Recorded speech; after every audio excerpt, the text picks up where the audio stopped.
Penischish kusin yohatu sak suka ade ayahat kagwantanyeri yehitak. In my tradition, I have to introduce myself in my own language, sorry. Thank you. As was stated, I'm the executive director of the National Congress of American Indians, which is the largest and oldest serving institution in Washington, D.C., representing the interests of tribal governments and Native peoples across the country.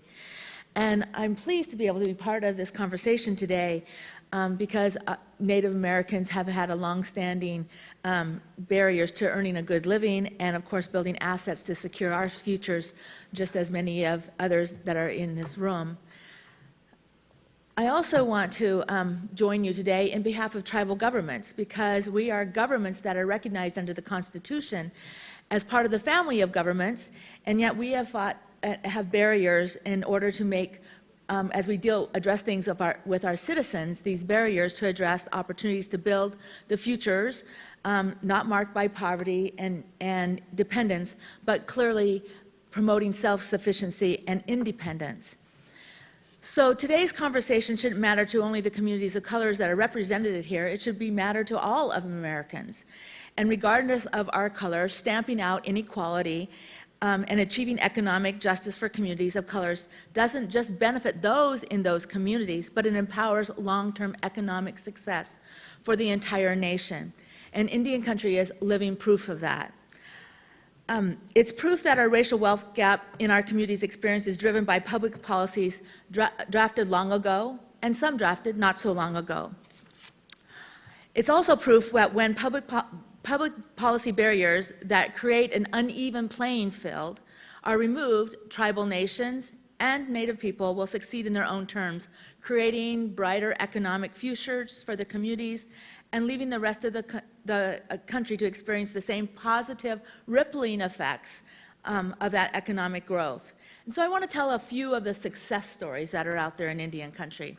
So for example, you take Idaho, where 5 tribes in the state contribute more than $850 million annually to its economy and to provide more than 10,000 jobs, many of those held by non-Native people. And then you take Montana, where the Salish and Kootenai tribe cut their unemployment rate by 20% less than 20 years ago, due in part to their transformation of the hodgepodge of federal programs to a single, comprehensive workforce development that prepares their citizens not only to find and keep jobs, but achieve self-sufficiency in all aspects of their life. And then you look at the Cheyenne River Sioux tribe in South Dakota, which now requires all new employees to take financial education course upon hiring, teaching them how to make the most of their income now and over the long run. In fact, Tanya Fiddler was one of those single independent people who stood forward to try to make that policy happen. Take many tribal nations from Leak Lake Band of Ojibwe in Minnesota to the Muskogee Creek Nations in Oklahoma, who've decided that as sovereign governments, they need to raise the minimum wage of their Native and non-Native employees far beyond the federal government's existing or proposed standard. As a leader of one of those tribal nations said it, we are out in front of this issue, taking the lead. These and many other tribal nations are crafting stories of success, signaling great things for Indian country. They speak of the incredible economic potential that tribal nations can unlock. When left to their own devices, can create vibrant economies of their own design. They also serve as compelling testaments to the role that public policy plays in Indian country's well-being. Over the last 40 years, and it's been 40 years since the Self-Determination Act, that have proved that tribal nations, given the freedom to forge new pathways and rebuild their economies and communities. And over the last several years, we've seen public policies that actually have given us great legislative victories, such as the Hearth Act, which enables tribal nations to accelerate housing and commercial development on their lands, and the Tribal General Welfare Exclusion Act, which ensures that Native people are not unjustly taxed for the benefits they receive from their own tribal nations. These achievements and others have enabled our nations to make some headway in closing the economic inequality gap that has long plagued our communities. For example, between 1990 and 2007, tribal nations reduced reduced by 1/3 the percentage of their citizens living in poverty in tribal lands. And over the last 3 decades, the per capita income of Native people living on those tribal lands grew by 83% compared to the 64% of the U.S. population as a whole. Meanwhile, the number of American Indian Alaska Native-owned businesses jumped a whopping 18% over a recent 5-year period. Well, I always like to start with the success stories and the good stories. But while these are signs of progress, are certainly causes for hope, I'm reminded every day how much work still remains. The truth is, Native people still trail the rest of the country by wide margins in the most revealing indicators of economic well-being. For instance, despite the visible indent of the tribal nations have made in reservation poverty, nearly 30% of American Indians and Alaska Natives still live in poverty, almost double the national average. Their median household income still stands at a meager $35,000 per year, $15,000 less than the national average. While they own homes, a hallmark of well-being and economic security, at much lower rate than whites, the homes that they do own aren't worth much. And their odds of finding work, while improved in recent years, still sits at levels that the national economy hasn't seen since the Great Depression. Indian country's uphill climb to economic equality promises to get steeper.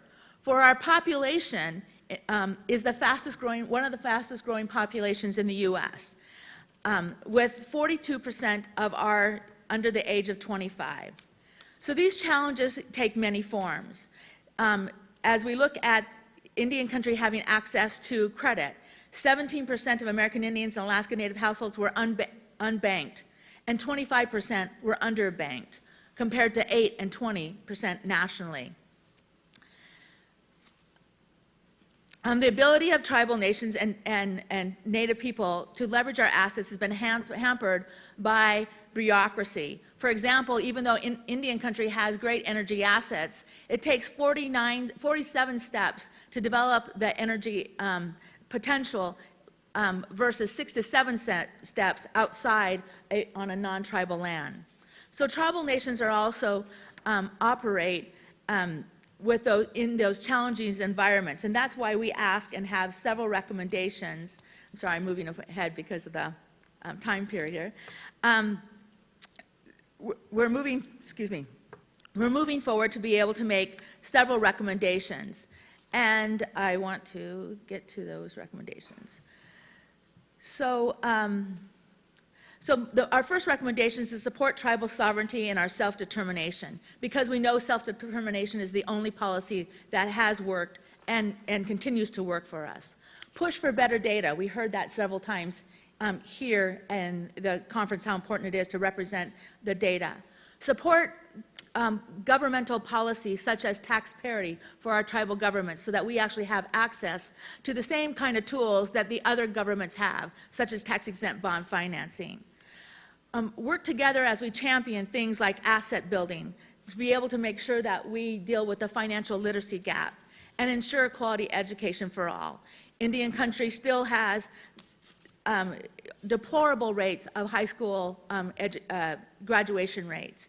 And then, of course, what we're here today to do is to learn from each other's innovations and success. In conclusion, I want to thank you for all of your commitment to be able to have this dialogue and continue this dialogue on a regular basis.